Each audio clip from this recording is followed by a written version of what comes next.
Afghanistan, Iraq, Libya, Yemen, অনেক কিছুই। এবং ইউনূস হলো তাদের একজন পাপেট।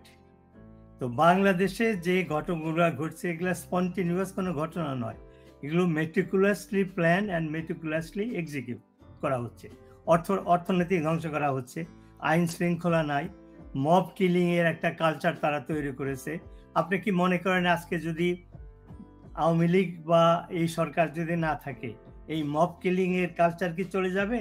এই যে গ্রামে গ্রামে গ্রামে শহরে শহরে আওয়ামী লীগের কর্মীদেরকে যেভাবে তাদের বাড়ি দখল করা হচ্ছে, বাড়িতে আগুন দেওয়া হচ্ছে, তাদেরকে পিটিয়ে হত্যা করা হচ্ছে, তারা যদি ক্ষমতায় আসে তারা কি চুপচাপ বসে থাকবে? কেউ কন্ট্রোল করতে পারবে না তাদেরকে।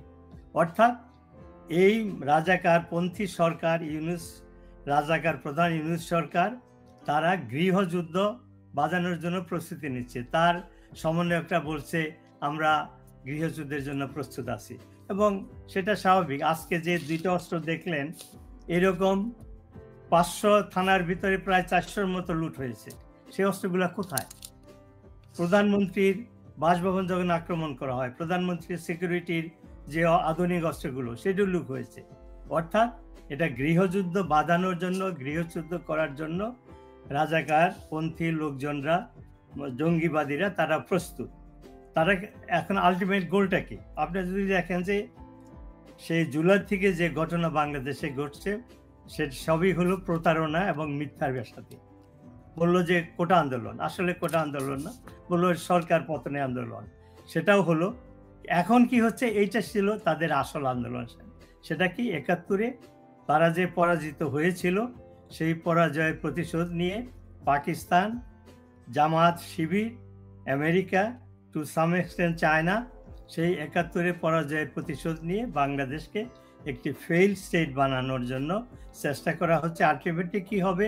কারণ আমেরিকা কিন্তু কোথাও গিয়ে শান্তি প্রতিষ্ঠিত করে নাই, তারা ডেমোক্রেসি প্রতিষ্ঠা করার জন্য আফগানিস্তানে গিয়েছিল, এখন সেই কি অবস্থা।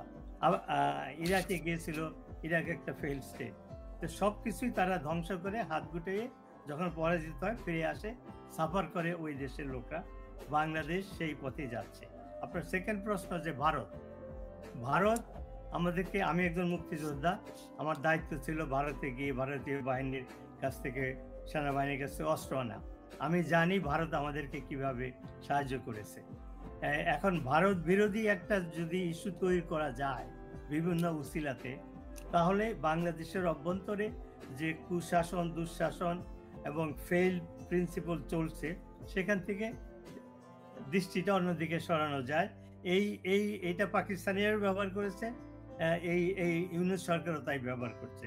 ভারতপন্থী, এনটি ভারত, কি বলে, বিএনপির নেতা রিজভির কাহিনী তো জানেন। ভারতে গিয়ে হার্টে স্টেন্ট বসিয়ে বাংলাদেশে ফিরে এসেই ভারত পণ্য বর্জন করার আন্দোলন করে। তো এই যে উস্কানিমূলক যে কাজগুলা করা হচ্ছে, সেটার কথা কি আপনারা ভুলে যাবেন? একটা দেশের পতাকা ইউনিভার্সিটির গেটে আঁকা হয়েছে যাতে মানুষ ওইখানে হেঁটে যায়, থুতু ফেলে। এইভাবে মানে একটা পতাকা সব জাতির সভার্নিটির একটা সিম্বল। এটার জন্য সবাই যুদ্ধ করে প্রাণ দেয়, সেটাকে আপনি ইনসাল্ট করতেছেন প্রতিনিয়ত। ইউনূস নিজে ক্ষমতা নেওয়ার আগে ফ্রান্সে এক সাক্ষাৎকারে বলেছে, বাংলাদেশে যদি অশান্তি সৃষ্টি করা হয় তাহলে কি বলে 7 সিস্টারে অশান্তি সৃষ্টি করা হবে।